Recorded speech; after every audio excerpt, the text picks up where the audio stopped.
Que pensez-vous des citoyens musulmans de Courbevoie? Ce sont des citoyens comme tout le monde. Ils ne sont pas plus musulmans que catholiques, ce sont des citoyens. Vous savez, le maire, il ne fait pas de différence entre les citoyens. Il y a des citoyens qui sont courbevoisiens, qui habitent Courbevoie, qui participent à la commune. Ce sont des citoyens comme tout le monde. Que pensez-vous de l'augmentation des actes islamophobes? De toute façon, ça, c'est à condamner. Il n'y a pas de faire une très grande phrase. On condamne ces actes-là, quels qu'ils soient. Pas uniquement islamophobes, tous les actes.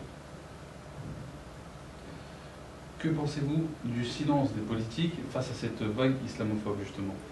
Il y en a beaucoup qui s'expriment, hein, quand même. Hein. Et ceux qui ne s'expriment pas, c'est parce qu'ils ne savent pas de quel côté ils sont. Dans la vie, il faut toujours savoir de quel côté on est. On condamne ou on ne condamne pas.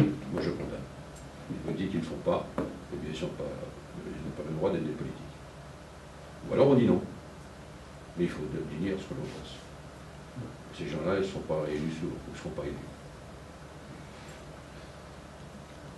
Si vous êtes réélu, seriez-vous prêt à condamner publiquement? Ça, on l'a déjà vu. Si vous êtes élu et de tels actes déroulent dans votre ville, seriez-vous prêt à utiliser tous les moyens pour retrouver les coupables? Alors, les moyens qui sont du maire, qui sont en sa possession. Sinon, c'est la police. Donc, automatiquement, on transmet à la police ces actes, bien entendu. On ne va pas laisser des actes impunis. Surtout quand on sait d'où ils viennent. Mais quand on peut savoir d'où ils viennent.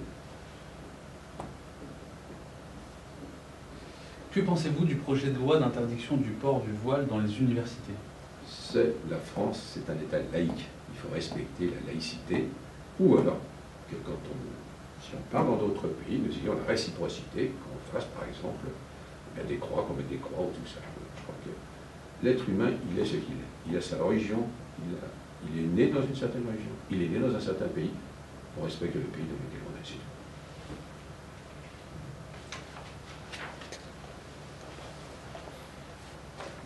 Concernant donc l'éventuelle construction de mosquées en fait sur la ville de Courbevoie, accorderiez-vous un terrain pour la construction d'une nouvelle mosquée, d'une mosquée tout court sur la ville de Courbevoie? Comme je n'ai pas le terrain, donc c'est très facile de vous répondre, je pourrais vous répondre oui. Non, je crois que ce qui est important, c'est la religion, qui est celle-ci, qui existe, disons en France, qui existe à Courbevoie, il faut la respecter. Donc j'ai pu trouver des salles avec le président justement des musulmans de Courbevoie, ce sont les musulmans de Courbevoie, pour qu'ils puissent prier. Voilà. En attendant, c'est cela. Maintenant, si demain il y a autre chose, d'autres terrains, on verra. Aujourd'hui, il a un endroit où il peut prier, et ce qui n'était pas le cas il y a quelque temps. D'accord. Donc il n'y a pas non plus de projet? Non, il n'y a pas de projet parce qu'il n'y a pas de terrain. Sinon, c'est trop facile de vous dire il y a un terrain. Non, il n'y en a pas. D'accord.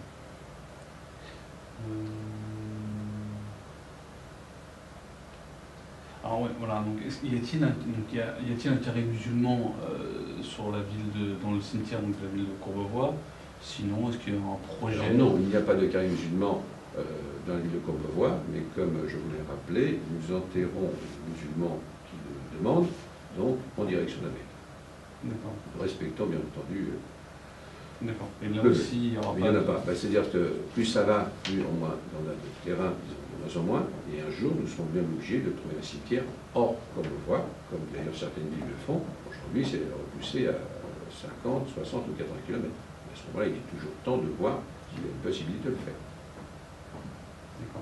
Donc là, donc, dans le cadre de la citoyenneté, dans le cadre du programme, donc y a-t-il selon vous trop de logements sociaux? Non, les logements sociaux, on n'a jamais assez de logements sociaux. Pourquoi? Et puis là, il faut arrêter de faire les logements sociaux, c'est pour les noirs, c'est pour les verts, c'est pour les bleus, ça suffit. Le logement social, ça peut être pour votre enfant, à vous, votre fille, à vous, qui a besoin de logement social, qui dans la vie veut commencer. Donc, il faut arrêter de stigmatiser le logement.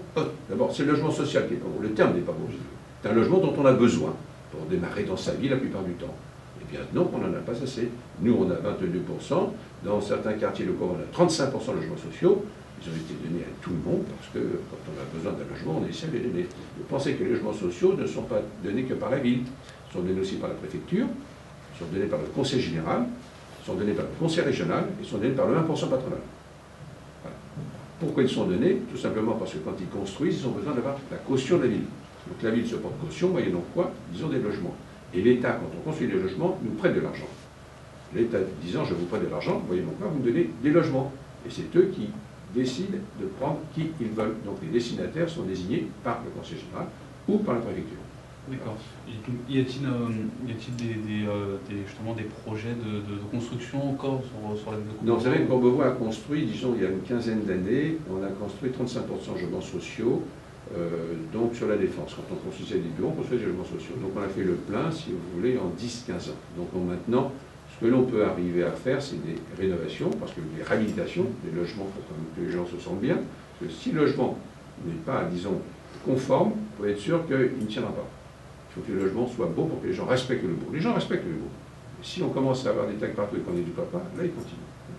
Donc, ce qui n'est pas le cas chez nous. Donc, on met de l'argent là. De temps en temps, on transforme quelques bureaux en logement, des bureaux dans la ville, en logement. Et donc, il y a toujours des logements sociaux. Toujours 15 à 20%, c'est 20% de logements sociaux. Demain, ça sera 25% de logements sociaux. Mais là, on voit, construit, on a déjà fait, si vous voulez, ce qu'il fallait. On a construit 3500 logements, donc déjà dans il y a 10 ans. D'accord. Concernant le trafic de drogue sur Courbevoie, je ne sais pas quelle ampleur il a. Disons qu'il y en a peu, hein, on ne va pas dire qu'il n'y en a pas, il y en a peu. Bien entendu, la police nationale et la police municipale qui travaillent en concert font le maximum pour que ça puisse, disons, s'arrêter. Alors le problème de cela, c'est que on l'arrête, mais ils vont ailleurs. On n'a pas solutionné. Mais au moins, si tout le monde fait comme nous, il y a de l'amour, ça s'arrêtera. Et pourquoi ça fonctionne? C'est parce qu'il y a de l'argent. Parce qu'un enfant de 10, 12 ans, 14 ans, on lui donne 50 € et on dit tu fais attention, il va le faire. Pas tous, heureusement. Parce qu'il ne faut pas stigmatiser non plus. Hein, d'accord? C'est trop facile de dire c'est le petit arbre du coin qui a fait ça. Donc on lui donne 50 €, bon, c'est tout. Ça peut être aussi le fils d'un non-musulman qui accepte aussi pour 50 €, 60 € de faire cela. Donc je crois qu'il faut le combattre, c'est tout. Alors il faut faire venir les parents et leur dire. Et pour ça, il faut le savoir. Pareil, concernant le chômage des jeunes, quels sont les moyens apportés pour le réduire? Alors, nous faisons toujours le maximum. On est une ville où on a le moins de jeunes au chômage. Pourquoi? Parce qu'on a la chance d'avoir la Défense. Donc il crée de l'emploi. Et puis nous avons aussi un service emploi qui fonctionne très bien, puisqu'on a même des tuteurs qui prennent des jeunes pour les former. Donc on peut dire que de ce côté-là, la cellule emploi fonctionne très bien. Mais je n'ai pas dit que c'était parfait, mais c'est mieux, si vous voulez, que les autres communes en plupart du temps. D'accord. Parce que si le jeune travaille, il n'a pas envie de sortir le soir. Il n'a pas envie de faire des bêtises. Il a envie de rentrer chez lui et dormir. C'est pour ça qu'il faut des logements sociaux aussi, parce que sinon il ne sait pas où dormir. D'accord. Donc, quel conseil donnerez-vous, on remet peut-être la caméra, quel conseil donnerez-vous aux musulmans de la ville de Courbevoie, voilà, pour aider un peu plus? Mais j'ai pas de difficulté avec les musulmans de Courbevoie. Oui, c'est mon 3e mandat, je vais essayer un 4e, et puis après gentiment, je passerai la main gentiment. Mais je vous ai dit, ce n'est pas des musulmans de Courbevoie, c'est des Courbevoisiens. Ils viennent me voir, simplement quand il y a leur fête religieuse, ils me demandent si je peux les aider dans leur fête religieuse. Par exemple, je les aide dans leur fête religieuse. Quand je peux leur donner les locaux, je leur donne les locaux. Et d'ailleurs, il y a même des gens hors Courbevoie qui viennent, parce qu'au moins le maire leur donne des locaux. Quand c'est vos fêtes religieuses, c'est vos fêtes religieuses. Et je viens, je suis invité. Et je viens pourquoi? Parce qu'en plus, vous me donnez des cadeaux quand je parle, j'ai des pâtisseries. Oui, c'est encore merveilleux. Non, mais je pense que, oubliez que c'est un musulman, c'est des Courbevoisiens. Le maire doit oublier que ce sont des musulmans. Le maire doit penser que ce sont des Courbevoisiens. Quand ils ont besoin d'aide, je le fais. Quand les juifs demandent quelque chose, je les aide. Quand les musulmans demandent quelque chose, quand les chrétiens demandent quelque chose, les catholiques demandent quelque chose, c'est tout. Je n'ai pas encore de bouddhiste, hein, tout ça. Non, mais c'est vrai, je crois que. Et vous êtes sensibilisés à vous, c'est normal, parce que quand vous entendez ça, vous avez des actes islamophobes, ça vous fait mal, c'est logique. Mais les maires ne sont pas tous comme ça, heureusement d'ailleurs. Je crois que la grande majorité, si vous, à partir du moment où les musulmans de Courbevoie respectent les consignes de la ville, ce pas des musulmans, c'est des Courbevoisiens. J'ai des non-musulmans qui me font des bêtises dans la ville. Et ceux-là, ils sont punis aussi. Voilà, je crois que faites attention à vos collègues quand ils vont voir. Poussez-les quelquefois dans le retranchement quand c'est leur premier mandat où ils vont être élus. Et s'ils vont dire c'est parfait, vous êtes le paradis. Le paradis, vous ne l'aurez pas, n'exagérons pas quand même. Vous leur dites je travaille, je sais qui je suis, dites-moi la vérité, c'est tout, ça sera plus simple. Petite question pour Michel. Michel. Merci de nous avoir reçus.